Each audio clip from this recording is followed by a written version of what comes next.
had no idea what I wanted to do.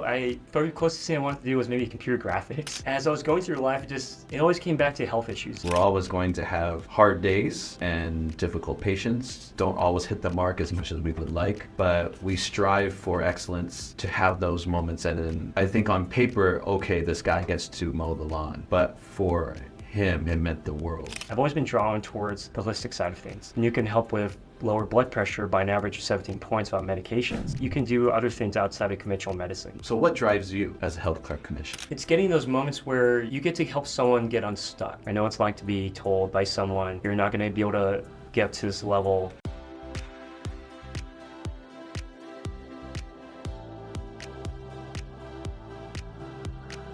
Welcome to the HealthFit Huddle, where we keep you mobile and active away from painkillers and surgery so you can get back to the activities that you love. Today, I am excited to introduce Dr. Jameson Wong. He is a chiropractor and CEO of Optimal Chiropractic, also located in Pasadena. He is one of 300 doctors trained worldwide in the NUCCA procedure, and it stands for National Upper Cervical Chiropractic Association, and we're happy to have him share his expertise. So happy to have you, Dr. Wong. Happy to be here. Thank you for having me. Okay, awesome. So let's get started. To learn a little bit more about your background. Sure. Can you tell us a little bit about you, your family, where you grew up? Okay, so I'm from the Bay Area. I grew up in the East Bay, just in a little town called Castro Valley. Come from a family of 5. We got 2 siblings, 1 brother, 1 sister. We're all in the health field. They moved on to nursing, and I moved on to chiropractic, and just been doing some activities up there that I've been doing with this martial arts, and doing it for almost the last 26 years. Awesome. What did your parents do when you were growing up? Did they work? My parents, both of my parents worked. My mom worked in the school cafeteria. She made sure we all got in get our hands dirty in there when we got of age. And my dad worked for Chevron. Okay. Yeah. And then your brothers and sisters, you alluded to, they're also in the medical field. One's Yeah. a nurse. They're both nurses. Both nurses. My sister does informatics now. She no longer puts on the scrubs, shows up in a business suit half the time. My brother, he went back to school. He's getting a CRNA, or a certified nursing assistant, anesthesiologist, certified nursing anesthesiologist. So I've met a number of our mutual clients, and then I went to your recent one-year open house, and yeah, thank you. Your clients absolutely love you. So obviously, like some of the people watching this video, they've never met you, and yes, they know you as this NUCCA chiropractor, but I want to know what kind of kid you were when you were growing up. Who was that person back then that made you who you are today? I was a kid always getting in trouble. I was the one that my mom always called out, always being really physically active. But at the same time, always being challenged by it too at the same time. For me, growing up, I was in the hospital a lot. I had asthma early on, had a few trips to the urgent care and ER, had a few other trips due to a surgery when I was like not even 2. And so I always had a lot of health issues growing up. And I've always known that I've had some issues with my back, even in middle school. So it didn't stop me. I've always wanted to be a kid that was really active, running, swimming, martial arts, just always really active. Do you think having these experiences as a kid kind of led you in this direction, or did you always want to be in the medical field? I had no idea what I wanted to do. The closest thing I wanted to do was maybe computer graphics. Okay. But as I was going through life, it always came back to health issues. I saw my dad having a lot of back issues. I've seen him throw his back out when I was a kid, and just wondering, is there something else better out there for him? And then I had the experience of throwing my back out when I was like 17, 18, and that put me out of commission too for a little bit as well. And that started my journey looking for solutions for my back. Right. So where did you go to college? I went to UC Davis for my undergrad, neurobiology, physiology, behavior, and then did my chiropractic degree, Doctor of Chiropractic at Life Chiropractic College West. Okay. Okay. Did you go right after you graduated from Davis? I took a year off. Okay. I took a year off to just figure things out. So when did you decide you wanted to go into chiropractic? I decided probably about 6 months after I graduated from undergrad that I was like, I want to actually pursue chiropractic. I thought about chiropractic while I was in undergrad. I just wasn't sure. I just was exploring different avenues. At the time, I was working as an EMT. I was thinking about also nursing as well, and I was in nursing or chiropractic, and I've always been drawn towards the holistic side of things. My martial arts instructor, my master actually, is a chiropractor, and he actually did NUCCA. And so that's just where it kind of piqued my interest that, that you can do other things outside of conventional medicine. And his master before him was a Chinese doctor and doing bone setting too. So it just kind of fell into place. Cool. Yeah, there's always a story behind a story. Yeah. So you knew NUCCA chiropractic before you even went to chiropractic school? Oh yeah. Before I even signed the papers, I knew what NUCCA was. And well, at least I thought I knew what it was. As you dive deeper into the rabbit hole, you figure out more about what NUCCA is. But I had the chance to at least experience being adjusted by a NUCCA doctor, seeing some results with that already. And just going to chiropractic school was just learning more into the technique, more into the science about it.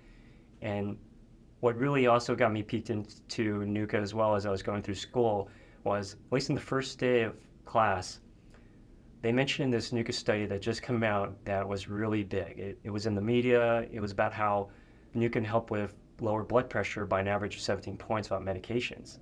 They didn't say it was NUCCA in the class, but they said this is what chiropractic can do outside of just your typical neck pain, back pain. And I found out later it was actually a NUCCA study, and that's just where it really interested me. Interesting. So, like for us here, we do more, I would say, traditional chiropractic, and Kelly, my wife, she does more prenatal Webster. In the world of chiropractic, even in physical therapy, right? There's not a one size fits all. Oh no. Technique or whatever you want to call it. How do you see NUCCA's place? Or actually, why don't we do this? Can you explain a little bit more about what makes NUCCA chiropractic unique compared to what most people would think of as traditional chiropractic? Yeah. So first, just traditional chiropractic is great. It is good at what it does in terms of breaking up scar tissue, decreasing pain, increasing range of motion, and just lighting things up in a way that NUCCA is not going to do because we're only adjusting the upper neck area with C1, C2. So NUCCA, regular chiropractic, traditional chiropractic is great at what it does for those things. For NUCCA chiropractic, we're different in terms of we're very focused on the measurements. So when someone's getting started with us, we measure, we x-ray, and then we correct. So we're doing all these measurements on someone before and after the correction, every single visit. We're looking at their shoulder level, hip level, head tilt. We're looking to see if the hips are twisted in a way and make one leg look functionally shorter than the other one. And we're looking to see if if everything is past a certain normal range. Everything in life has a normal range, and we want to know if those measurements are passed.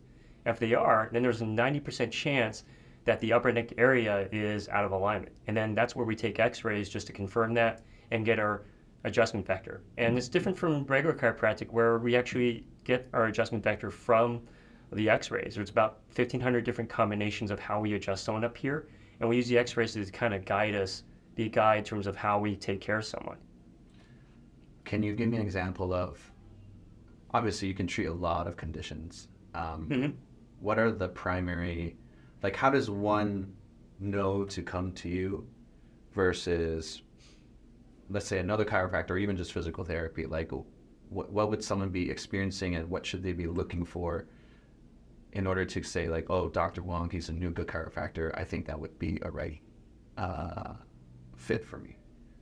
That's a good question. So a lot of things that we see people for are headaches, migraines, vertigo, TMJ, as well as your typical chronic pain. But the key indicators that we look for in the office, but someone can look for for themselves, is seeing is someone's head tilted off, or there's one shoulder higher than the other. These are all structural things that we see change before and after a correction. And for myself, I remember looking back at my photographs when I was in my early 20s and saying, my head's tilted off to the left-hand side, and quite a bit so. And I noticed if I tilt my head back towards center, even though I felt crooked, in the picture it looked straight. Mm. Yeah, so those are some things you could look for to know whether this may be something for you. Is if you're looking for those specific things of head tilt, shoulders, hips, if those were all misaligned, and like if it's visible to the naked eye, it's probably something that we would work with. Yeah, it's a very important approach. I would say that obviously we may look at things differently, and as far as like a lot of times we're looking at ground up, right? Oh yeah. So ground up, but also you're looking at top down, and then how that works together. Can you talk a little bit more about, because I don't spend that much time up there, right? Yeah. I don't understand it as well.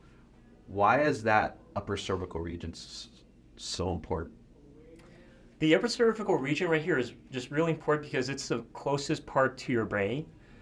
Your atlas bone is really small. It's very movable. Oh, he has it. So this is basically what an atlas bone looks like right here. So it's right here at the top of the neck, base of the brain area, and it's very movable. When you turn your head left and right, that's its job of the atlas is to help you get that range of motion. However, if it gets misaligned due to an accident injury, it can get stuck and it can affect this neurological area. You have ligaments that suspend. The atlas is a ring of bone, first of all. And you got the spinal cord and brainstem going through. You got around this general area right here and attaching to the brain. And it's suspended there by ligaments. And if you have any twisting, slipping of the atlas going here and there, it can put some torsional strain on those neurological structures, and that can have a profound impact on the body, affecting brain-to-body connection and affecting these neurological centers too. One of them being for autonomics, for things that you don't think about, heart rate, breathing, lungs, digestion, all those things you don't want to think about, as well as it also has the ability to affect this area where it takes information from different parts of your body, receptors, and helps program your body for balance. Can you give me an example of, I worked in sports a long time, so a lot of concussions. Oh yeah. Can you give me an example of how effective or how relevant NUCCA chiropractic is with someone with concussions? That's a good question. We do see a lot of people post-concussive. So the amount of force it takes to cause a concussion is roughly like 74 to 146 Gs. And the amount of force it takes to actually disrupt the ligaments of the neck, anywhere between 35 to 8 Gs. So if you're going to have a head injury, you're going to have a neck injury. Can you give me an example? It can be concussion related or someone that came in recently, of someone that came in for some type of condition. How did you help them? How did they, what was the result of seeing? I had this one patient, he had come to me because he had some issues with balance. He didn't get spinning around, which I've seen before too, but he had issues where he always felt like he was on a boat. He always felt like he was rocking around. And he hasn't worked or driven for like about 2 years. And his parents were driving him everywhere. He just wasn't working. He couldn't. And we took a look at him, and his neck muscles were really, really tight, but he was also really, really imbalanced, twisted like this. And so he definitely wasn't the easiest case, but we noticed when we got his body lined up, his muscles start to relax more, and then he start to feel better. He start to not get dizzy as much. I remember the first time he told me he was really excited he actually mowed the lawn for the first time in a long time. And then shortly afterwards, he started to drive, and now he's working again. Doing what we do is quite stressful. You Yeah. know? I think that's one, but I think when you hear a story like that, and it really reminds you and me and us of why we do what we do. And we're always going to have hard days and difficult patients. Yeah. Some that don't always hit the mark as much as we would like. Mm-hmm. But we strive for excellence to have those moments. And then, like, I think on paper, okay, this guy gets to mow the lawn, but for him, it meant the world. Oh yeah. Yeah, I think it's super satisfying to kind of hear that story, but even hear like a lot of stuff that you're doing for him. So, so what drives you as a healthcare clinician? Like, For me, it's getting those moments where you get to help someone get unstuck. Whatever it may be dizziness, some chronic pain, or maybe something neurological. It's just helping someone get unstuck. I know what it's like to feel stuck. I know what it's like to be told by someone, you're not going to be able to get to this level. You have asthma, you're never going to run that well, you're never going to run that far. Or you have a bad back, you're not going to be able to do this and that. And just being able to help someone get unstuck to reach their fullest potential, that's what really drives me. Just seeing that on my patients where, for that one guy, going from something where we take for granted, like mowing the lawn, driving, to see that change in someone, it really means the world to me. Mm-hmm. And just to be able to help as many people like that, it's just awesome. Yeah. We had the hyperbaric workshop earlier this week, and then one of your clients came and she absolutely loves you, right? And then I think yes, I think you're a good chiropractor. Don't get me wrong, but it's also the human behind the care that makes the difference. So, hearing it firsthand from the patients, I think it's a powerful thing. So to change gears a little bit, outside of your office walls, what do you like to do at home? You have a family, you have 3 kids. Yeah, I got 3 kids. What kinds of things do you like to do with them? So, my kids mean the world to me. First thing when I walk in, they're always like, Daddy! I love playing with my kids. It's so hard to be like, okay, I gotta go to work, but I really want to play with the kids. It's spending time with them is what I love doing. But in terms of if it's outside kids, I love running. I love martial arts. Still do martial arts practice several times a week. But I try to spend as much time with my kids. I saw this meme once saying, your kids, for the next 10 years, you're going to be your kid's best friend. And after that, they're not going to want to spend as much time with you. So I was trying to get as much time with my kids before they hit that mark where it's like, no, don't hold my hand anymore. No, I want to go off with my friends. So I'm trying to just put as much time into them as I'm right now. Right. How do you balance, we're all in a predicament, so how do you balance your family and running a successful practice? Well, I can't do it without my wife. My wife really helps manage the home. She works too, but she still manages the home after hours. After she gets off work, she's a teacher, so she picks up my son, picks up the kids, and she takes care of things with them till I get home. And so it really helps to have her, that partner that can really just help out, lend a hand. And otherwise, it would be impossible to do all the drop-offs, prepare all the food, do this and that. So we just tag team in, doing the chores, take care of the kids, being with the kids. She really helps out, and we work as a team. Yeah, I hear you. You met my wife, Dr. Kelly. So she works here at the practice, but she also runs everything else. Yeah. So I'd be useless without her. Going back to like the chiropractic side, what would you say was one like a big challenge that you had to face over because you've been in practice how many years now? About 12 years. So 12 years in practice. What would you say 1 or 2 big challenges that you faced throughout the last 12 years? Throughout the last 12 years, I think one of the biggest challenges was just really learning the ropes of NUCCA. And NUCCA is very tedious in terms of its measurements, how the procedures, all the steps. I guess it's probably one of, I love chiropractic, but in terms of like the amount of steps and procedures, this probably has like one of the most SOPs, just how to do everything, and just learning that from a guy that's really excellent at it, just to measure up to that. It's kind of hard sometimes, especially when a patient will be like, well, just like so-and-so, and like, no, I'm me. And so we're going to follow the same plan. It's like a golfer trying to hit the same ball. You may get the golfer getting 2 different golfers, different swing, or a basketball player, different shot, but they're still aiming for the same goal. And so just trying to measure up to that. While I was working with learning under someone for like 5 years, it can be a challenge when you're practicing next to someone that's out there. Other challenges would be just learning to just learning just the art of communication. It's I'm always learning when it comes to communicating with patients, always trying to just connect with patients because it's that human aspect, and I always feel like there's always something to be done when it comes to the human aspect and trying, because there's so many people different out there, and just trying to connect with them all, just trying to be able to just communicate with different people from different walks of life. I'd say that's just another challenge, and just you're always refining that aspect of just learning to talk with someone, listen to someone, and just relate with them sometimes. Just because there's just so much out there and just so much to do. Well said. I second that.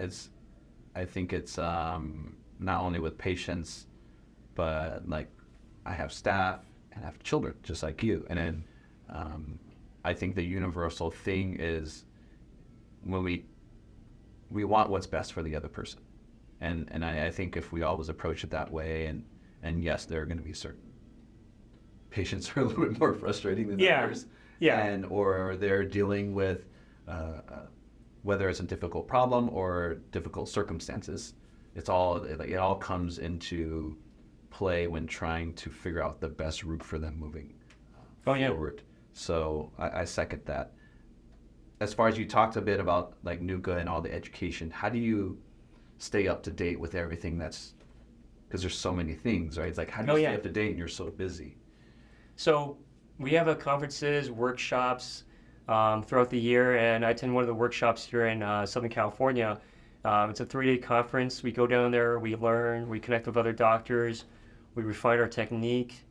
And I also work with another doctor too, where we just we get together every so often. We just practice doing the actual correction. We go over the technique, go over the steps, make sure we're on spot on with terms of how we're doing the correction. And so they're just using that to be up to date, as well as going through a process called certification, where you're going through the ropes of trying to get validated by someone else, making sure, okay, do you have all the x-rays lined up the way they should be? Do you have all the markings lined up the way they should be? Or are things reducing the way they should be? And it's a really good coaching, mentoring program, because you're working with a very experienced doctor, and they're just walking you through the steps of troubleshooting certain things, of being the best NUCCA doctor you could be. What advice would you give to someone like off the street that's having headaches, having vertigo, having, like you said, the gentleman that was feeling imbalanced? Yeah. What kind of advice would you give someone like that? If someone were on the street and they're like, oh, I'm dealing with this, like what kind of advice would you give them? Well, I just invite them to come in for just a consultation. I do it for free. It's just a conversation, not a commitment. It's just to sit down face to face to see what's going on, and just to learn your story as a patient, as a person, see what's going on in your background. Maybe there's a reason why they may be feeling this. Maybe we are the solution, maybe we're not, but it's just good to sit down with someone to figure out, like, what's your story? What's going on? How can we help? Maybe there's some other avenue that's better for you, whether it be traditional chiropractic or physical therapy. It's good at looking at all these different avenues, and maybe we could be a part of your team, or maybe there's someone else that should be a part of your team in terms of recovery. So it's just good to sit down and talk.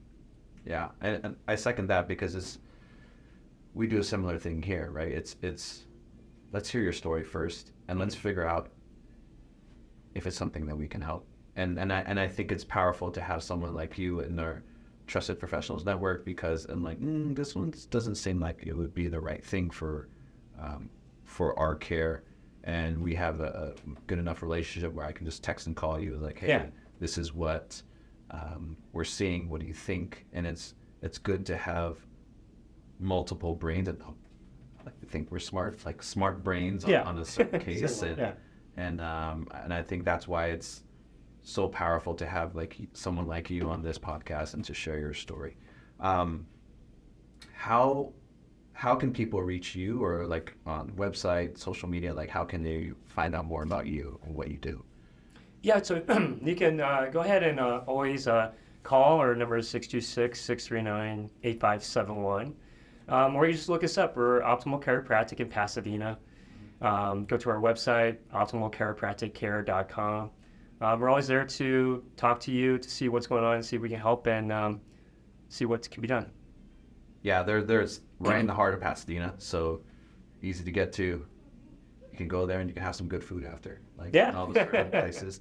But I really appreciate you being on the podcast. And then, yeah, we'll put all of your Dr. Wong's information in the show notes, and then feel free to reach out or ask HealthFit how we can both help.